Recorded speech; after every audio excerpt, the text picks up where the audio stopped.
The SS soldier spat on the American flag while the whole prison yard watched. But the worst part was not the spit sliding across the stars, because at that same moment a wounded German prisoner broke from the line, dropped to his knees, and tried to wipe the cloth clean with his sleeve, before another SS prisoner kicked him hard enough to expose the hidden paper taped beneath his bandage, and Patton saw it before the guards could reach him. The flag had been raised beside the camp gate that morning for a prisoner transfer, not for ceremony, and every man in the yard knew the movement meant something was changing. German prisoners stood in separate groups under MP guard, regular army men on one side, SS prisoners on the other, while trucks waited near the road with their engines running. Patton arrived as the transfer lists were being checked. He stepped from his jeep and saw a thin German prisoner being helped toward the medical line, his left arm wrapped in dirty bandage, his face pale from fever. The prisoner kept looking toward the flagpole, then toward the SS group, as if both frightened him for different reasons. An SS soldier near the front of the line suddenly shoved past an older prisoner and shouted something in German. Before the interpreter could move, the SS soldier walked straight to the flag, spat on the lower fold, and turned back toward the prisoner line with a hard smile, expecting the regular Germans to cheer or lower their heads. The yard froze for less than a breath. An American MP lifted his rifle, another grabbed the SS soldier by the shoulder, and several German prisoners stepped back because they knew the insult had crossed a line no officer could ignore. Patton did not shout at first. He walked toward the flag, slow enough for every prisoner to see him coming. The wounded German prisoner broke from the medical line before anyone stopped him. He dropped beside the flag, pulled his sleeve over his hand, and tried to wipe the cloth clean. The movement was desperate, awkward, and painful, and it made the SS soldier turn violently toward him. The kick landed against the wounded man's side and rolled him across the dirt. His bandage tore loose as he fell, and a folded paper slid from beneath it, taped against the skin where no guard would search quickly. The paper opened halfway in the dust, showing a list of names written in small pencil marks. Patton saw the paper before the nearest MP reached it. He ordered everyone to stop moving, then pointed at the SS soldier and had him dragged back in front of the flag. The wounded prisoner was lifted by medics, but he kept reaching toward the paper as if losing it meant more danger than the kick. The interpreter read the first lines aloud. The paper listed German prisoners marked as traitors, collaborators, and men who had spoken to Americans. Several names had small crosses beside them, and one name belonged to the wounded prisoner who had tried to clean the flag. The SS soldier claimed the list meant nothing, only camp gossip, but his face changed when Patton ordered the SS prisoner group searched. Within minutes, MPs found sharpened spoons, hidden cord, torn American cloth, and a second list sewn inside the lining of another prisoner's cap. Patton ordered the flag removed, cleaned, and guarded, then ordered the SS soldier tied under escort at the front of the yard, not beaten, not hidden, and not moved away. He wanted every prisoner to see that the insult had opened something far larger than disrespect. The initial conflict changed from a flag insult into a visible threat inside the prisoner compound. The man who spat on the flag had not only attacked a symbol, he had exposed a secret SS network watching other Germans, marking names, and preparing to punish anyone who touched the Americans with anything but hatred. Subscribe for more forgotten German POW stories like this one. Patton ordered the transfer halted and had the trucks backed away from the gate. No prisoner would leave until every name on the hidden lists was checked by face, barracks number, and medical record. The SS soldier who spat on the flag was forced to stand beside the evidence table while MPs emptied pockets, boots, caps, and jacket linings from the SS group. The search turned the yard into a moving investigation. One MP found a tiny roll of paper inside a cigarette tin. Another found a carved wooden token with a skull scratched into the back. A third pulled a strip of blanket from under a bunk roll, stained with ink marks that matched the crosses on the first list. The wounded prisoner was carried to the infirmary tent, but Patton ordered the tent flap left open and 2 MPs posted at the entrance. The prisoner had tried to protect the flag in front of everyone, and that act made him a target. The SS men watched the tent more closely than they watched the rifles. A regular German sergeant stepped forward and asked to speak. He said the SS prisoners had been running a secret court inside Barracks 4, using insults against America as loyalty tests. Men who refused to join were marked as cowards, informers, or traitors to Germany. Patton ordered Barracks 4 opened immediately. MPs entered with bayonets fixed and found the bunks pushed into rows like benches facing a crate at the far wall. On the crate sat a black cloth, a broken officer's belt, and a small notebook filled with judgments written against other prisoners. The SS soldier tried to laugh when the notebook was found, but the laugh ended when an MP discovered a blood spot on the underside of the crate. A medic examined it, then pointed to a loose floorboard beneath. When the board came up, the MPs found letters written by prisoners asking for protection, never delivered to the camp command. The escalation reached the American staff when one letter mentioned that complaints had been handed to a guard 3 days earlier. Patton ordered the guard roster brought out, and the captain in charge of the prisoner compound suddenly looked toward the gate instead of the barracks. The guard named in the letter was found near the motor shed, trying to burn a handful of papers in an oil drum. MPs pulled him away and saved half the pages. The burned sheets carried German names, barracks numbers, and notes about which men should be transferred before inspection. Patton had the half-burned papers placed beside the spit-stained flag evidence, the hidden lists, and the barracks for notebook. The SS soldier no longer looked like a lone fanatic. He looked like the loudest part of a system that had been allowed to grow under American watch. The captain claimed the SS men were being used to keep order among hard prisoners.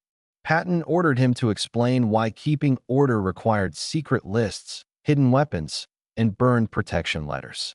The captain could not answer without looking at the SS soldier, and that glance told the yard enough. The escalation ended with 3 SS prisoners, 1 American guard, and the compound captain separated under armed watch. The flag had been cleaned and raised again, but the evidence table beneath it kept growing, and the prisoners understood that Patton was not finished with the man who spat on it. The major consequence came when the wounded German prisoner regained enough strength to speak through the interpreter. His name was Ernst Keller, and he had once served in a regular army medical unit before capture. He said the SS group had marked him after he carried water to an American guard wounded during a loading accident. Keller pointed to the first list and identified the crosses as death marks, not simple warnings. Men marked with crosses were to be attacked during transfer, where noise, movement, and confusion could hide the violence.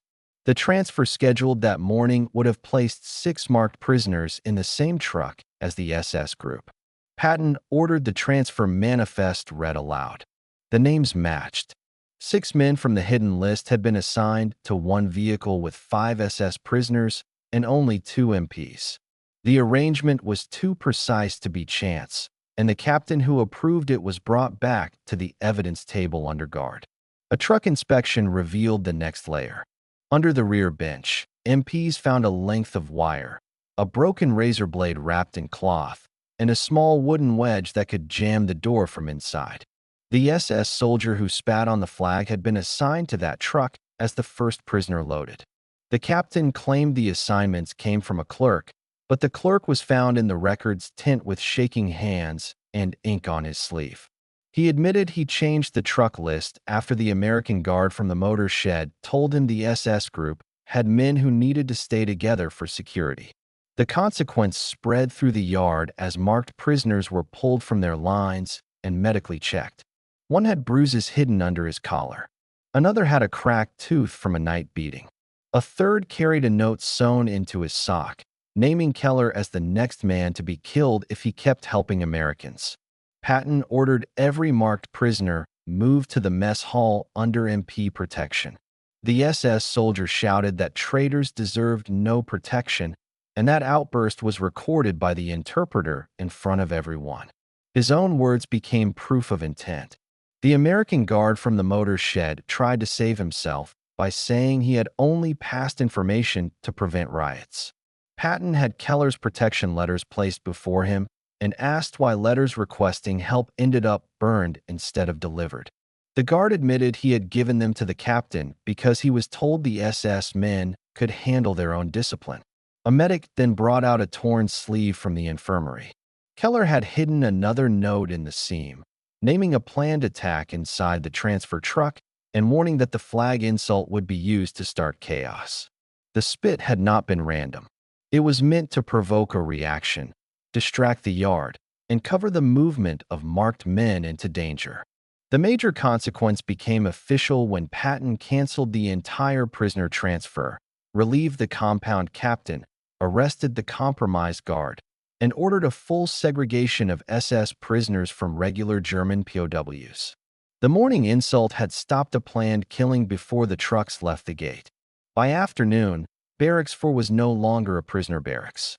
It was sealed as an investigation site, guarded by MPs, and stripped of its bunks, papers, hidden tools, and secret court markings.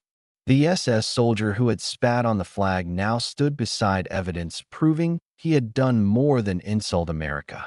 He had triggered the trap too early. The major reversal began when an American chaplain arrived at Patton's command tent carrying a folded flag from the camp chapel. He said Keller had quietly repaired that flag 2 nights earlier after it was torn during a storm, and he had done it in secret because he feared the SS men would call him a traitor. The chaplain placed the repaired flag on the evidence table. Its stitches were uneven but careful, and one strip of thread matched the thread used to sew Keller's hidden warning into his sleeve. The prisoner who had been kicked for cleaning the flag had already protected another one before anyone knew his name. Patton ordered Keller brought out on a stretcher so he could identify the chapel flag. Keller touched the stitched edge and confirmed he repaired it after finding it soaked near the chapel door. He said he had once hated the flag, but after capture he saw wounded men treated under it, including Germans who had fought against it hours earlier. That statement reversed the meaning of the morning. The SS soldier had spat on the flag to prove loyalty through contempt, while Keller had cleaned it because he knew the SS network would use hatred to kill prisoners under American protection. The flag was no longer only a national symbol. It had become the object that exposed the division inside the camp. The reversal sharpened when a young German prisoner stepped forward from the protected mess hall group and handed over a small envelope. Inside was an oath written by the SS prisoners, demanding that regular Germans reject all American medical aid, refuse chapel services, and punish anyone who showed respect toward the flag. Patton had the oath read aloud in German and English. Each line turned the SS soldier's insult into planned theater, a signal meant to test who would cheer, who would remain silent, and who would resist. Keller's act had broken the test in front of the entire camp. The former compound captain tried one final defense. He said the SS men had been useful because they kept political order among prisoners. Patton ordered him to stand beside the oath, the hidden weapons, the crossed lists, and the repaired chapel flag. The captain's excuse looked weaker with every object placed before him. Then the protected prisoners created the strongest reversal. One by one, they came forward and identified the SS men who had threatened them, stolen their letters, controlled their food, or demanded loyalty oaths after lights out. The crowd that had once feared the SS group now moved with American protection.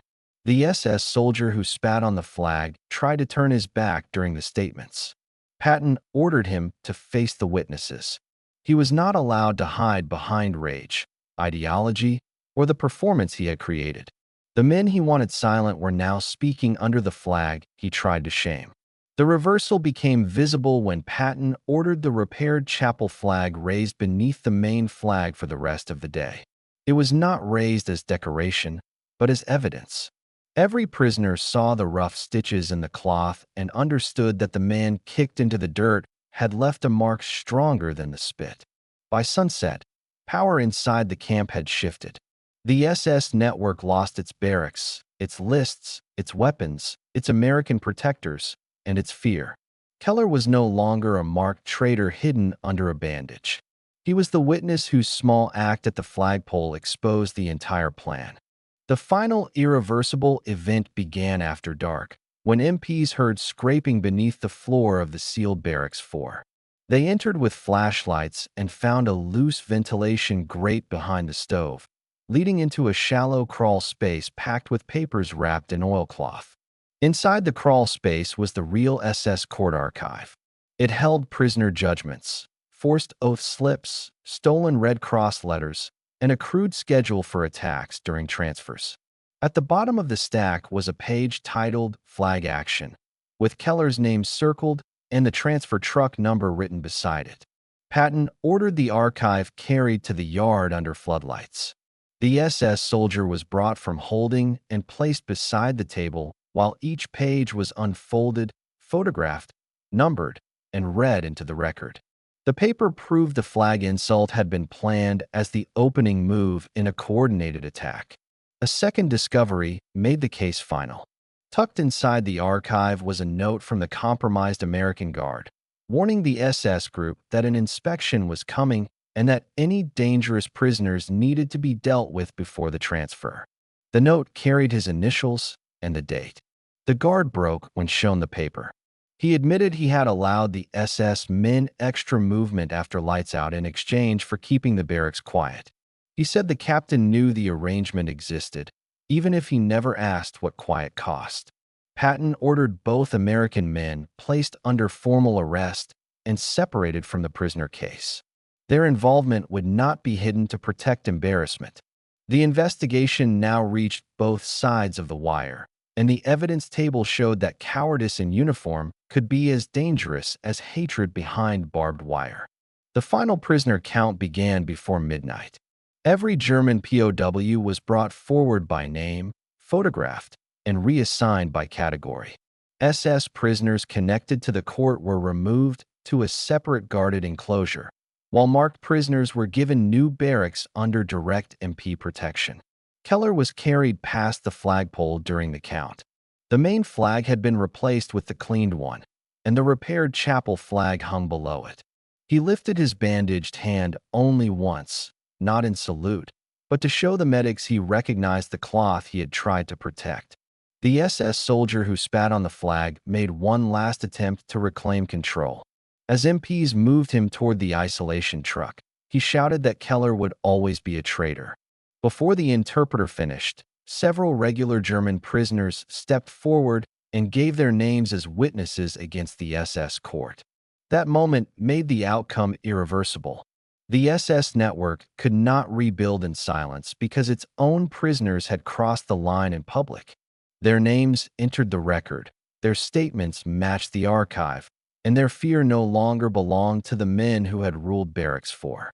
Patton signed the final order before dawn. All SS-controlled prisoner leadership was abolished. All transfer lists were frozen for review, and all protection letters had to go directly to American command under sealed receipt. No prisoner court could exist again under the excuse of internal discipline. The flag insult remained in the report, but it was no longer the center of the case.